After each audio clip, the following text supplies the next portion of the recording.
Hello everyone, welcome to step up academy. I am Ruchi Upadhyay, your chemistry mentor. और आज का जो टॉपिक है दैट इज चैप्टर ओवरव्यू। मतलब ये है कि स्ट्रक्चर ऑफ एन एटम हम जो पढ़ने जा रहे हैं क्लास 9 का ये 4th चैप्टर है। और इसमें हम ये जानेंगे बच्चों कि क्या क्या टॉपिक मैं आगे लेकर आने वाली हूँ डिटेल में, और वो टॉपिक बहुत ही इंपॉर्टेंट भी है एग्जाम के लिए। तो स्ट्रक्चर ऑफ एटम का चैप्टर ओवरव्यू में 4th जो हम चैप्टर है देख लेते हैं क्या क्या टॉपिक पढ़ने वाले हैं। तो पहला नाम देखिए आ रहा है एटम्स।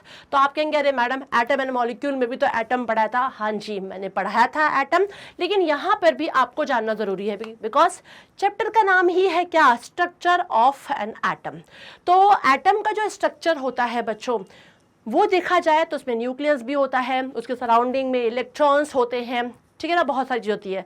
तो कहते हैं मैम ये इलेक्ट्रॉन्स क्या आ गए, न्यूक्लियस में फिर क्या होता है। हाँ जी, यही डिस्कस करने वाले हैं। अभी तक आपने सिर्फ ये सुना था कि एटम एक स्मॉलेस्ट यूनिट है, और हम ये भी जानते हैं कि atom is a building block किसका होता है, मैटर का होता है। Atom and molecule is a building block of a matter. जैसे कि एक बिल्डिंग को तैयार करने के लिए हमें ब्रिक्स की जरूरत पड़ती है, बिल्डिंग ब्लॉक का काम करती है, वैसे देखा जाए तो एटम एक बिल्डिंग ब्लॉक का काम करता है मैटर में। यहाँ पर हम जो स्पेशली पढ़ने वाले हैं बच्चों वो पढ़ने वाले हैं क्या, इसके सब एटॉमिक पार्टिकल। कि भाई जो एटम है वो बहुत स्मॉल नहीं है भाई, इसके भी सब एटॉमिक पार्टिकल्स होते हैं। और वो सब एटॉमिक पार्टिकल्स तो वैसे बहुत सारे थे, लेकिन जो इंपॉर्टेंट सब एटॉमिक पार्टिकल्स थे like electron, like proton and neutron, इनकी डिस्कवरी पढ़ेंगे, इनका मास क्या होता है, चार्ज क्या होता है, कहाँ पाए जाते हैं, इन सब के बारे में हम डिस्कस करेंगे। और कौन से ऐसे साइंटिस्ट थे जिन्होंने इनकी डिस्कवरी की थी उनके बारे में भी हम जानेंगे। फिर नेक्स्ट हम बात करेंगे स्ट्रक्चर ऑफ एटम। अब रियल में बात करेंगे एटम के स्ट्रक्चर की, क्योंकि स्ट्रक्चर जो था एटम का वो डिफरेंट साइंटिस्ट ने डिफरेंट दिया था, ठीक है ना। तो जैसे कि एक था Thomson model of the atom. Thomson ji ने अपना एटम का एक स्ट्रक्चर दिया, उन्होंने तरबूज उठा लिया, तरबूज के स्टाइल में बताया कि तरबूज में जो लाल भाग होता है वो क्या होता है, जो ब्लैक पार्ट होता है वो क्या होता है। तो उसमें थॉमसन मॉडल को शो कर दिया, तो हम वो देखेंगे। कुछ यहाँ पे थॉमसन का जो मॉडल था उनकी लिमिटेशंस भी थी, तो लिमिटेशंस देखेंगे। रदरफोर्ड का फिर मॉडल आया थॉमसन के मॉडल के बाद, तो रदरफोर्ड के मॉडल पे भी ध्यान दिया गया, लेकिन उनके भी कुछ क्या थे, ड्रॉबैक्स थे। तो ड्रॉबैक्स देखे गए कि उनके ड्रॉबैक्स क्या है। तो फिर देखा गया तो Bohr's model of the atom आया। देखा जाए तो जो बोर्स मॉडल था बच्चों वो अच्छे तरीके से एक्सेप्टेबल था, एक्सेप्ट भी किया गया था और बहुत दिन तक उसको फॉलो भी किया गया।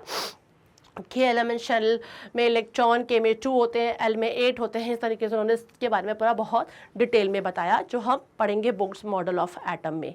फिर उसके बाद हम बात करेंगे क्या, एटॉमिक नंबर। मतलब हर एटम, कोई भी एलिमेंट, कोई भी एटम है उसका एक अपना एटॉमिक नंबर होता है और उसका अपना मास नंबर भी होता है। और वो एटॉमिक नंबर और मास नंबर डिपेंड होते हैं बच्चों किस पे, एटॉमिक नंबर और मास नंबर डिपेंड होते हैं प्रोटॉन, न्यूट्रॉन और इलेक्ट्रॉन के ऊपर।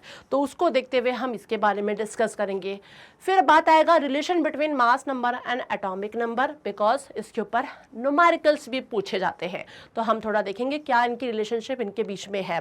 फिर इलेक्ट्रॉनिक कन्फिगरेशन ऑफ एलिमेंट, क्योंकि हमने जान लिया एटॉमिक नंबर, मास नंबर। अब इलेक्ट्रॉनिक कन्फिगरेशन, बोर जी ने अपना मॉडल तो दे दिया कि एलिमेंट शेल दे दिया कि जो इलेक्ट्रॉन होते हैं और प्रोटॉन होता है, न्यूट्रॉन होते हैं, तो न्यूक्लियस में प्रोटॉन और न्यूट्रॉन होते हैं, और जो इलेक्ट्रॉन होते हैं वो शेल्स में घूमते रहते हैं।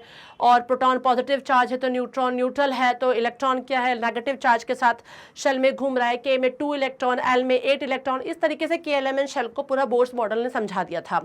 उसी को देखते हुए इलेक्ट्रॉनिक कन्फिगरेशन आया हर एलिमेंट का इलेक्ट्रॉनिक कन्फिगरेशन किया गया के एलिमेंट शेल में। तो हम यहाँ पे इलेक्ट्रॉनिक कन्फिगरेशन पढ़ेंगे एलिमेंट्स का। वैलेंस इलेक्ट्रॉन क्या होते हैं, आउटर मोस्ट का जो इलेक्ट्रॉन होता है वही वैलेंस इलेक्ट्रॉन कहलाता है, ठीक है ना। तो आउटर मोस्ट का शेल कैसे इलेक्ट्रॉन है, तो यही KLMN शेल से ही पता चलेगा। के में कुछ इलेक्ट्रॉन आ रहे हैं, कुछ M में आएंगे, कुछ N में आएंगे। जो आउटर मोस्ट शेल में जितने इलेक्ट्रॉन होंगे और हमें जितने चाहिए, जो क्राइटेरिया बनाया हुआ है उतना फिलफिल नहीं कर रहे हैं, तो उसको देखते हुए हम बताएंगे कि उसका वैलेंस इलेक्ट्रॉन कितना होगा, तो उसके बारे में डिस्कस किया जाएगा।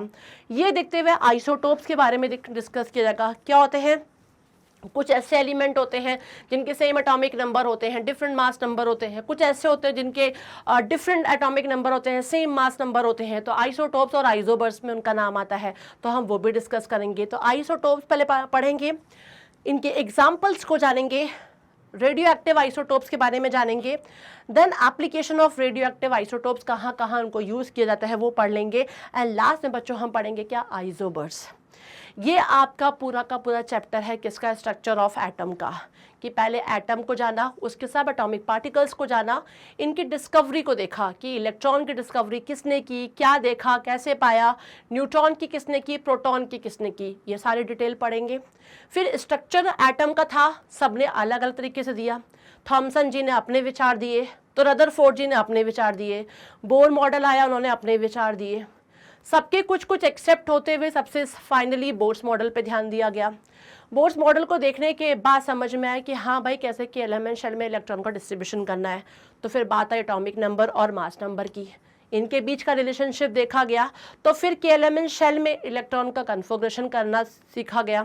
इसको किया तो आउटर मोस्ट शेल का इलेक्ट्रॉन दिखा, आउटर मोस्ट शेल के इलेक्ट्रॉन को क्या बोल दिया, वैलेंस इलेक्ट्रॉन बोल दिया। उसके बाद आ गई आइसोटोप्स के कुछ ऐसे एलिमेंट है जो कई टाइप में पाए जा रहे हैं, जिनके कई में C12, C13, C14 भी हैं, ठीक है ना। कुछ ऐसे हैं जिनके एटॉमिक नंबर सेम है, तो कुछ ऐसे हैं जिनके एटॉमिक मास सेम है, ठीक है। कई जगहों पे अलग अलग तरीके दिखाई पड़े तो वो भी देखेंगे। रेडियो एक्टिव आइसोटोप्स के नाम भी आए और इनके एप्लीकेशन भी पढ़ेंगे, और आइसोबर्स। तो इतनी चीज़ें हमें इस चैप्टर में पढ़नी है। This chapter is very very important बच्चों, आपको ध्यान देना है, पढ़ाई ढंग से करनी है। और इसके लिए एक एक टॉपिक को मैं डिटेल में लेकर आने वाली हूँ। टाइम बहुत कम बचा है, एग्जाम भी धीरे धीरे नज़दीक आने वाले हैं, तो सीरियसली एक एक टॉपिक को ध्यान से सुनिए, पढ़िए, समझिए, तो आपको ये पूरा चैप्टर ही क्लियर हो जाएगा। तो टाइम क्या बनता है, लाइक करने का, सब्सक्राइब करने का, और बेल आइकॉन को क्लिक करके ज़रूर रखिए कि आपको मेरे वीडियो का नोटिफिकेशन टाइमली मिलता रहे। Thanks for watching this, bye bye.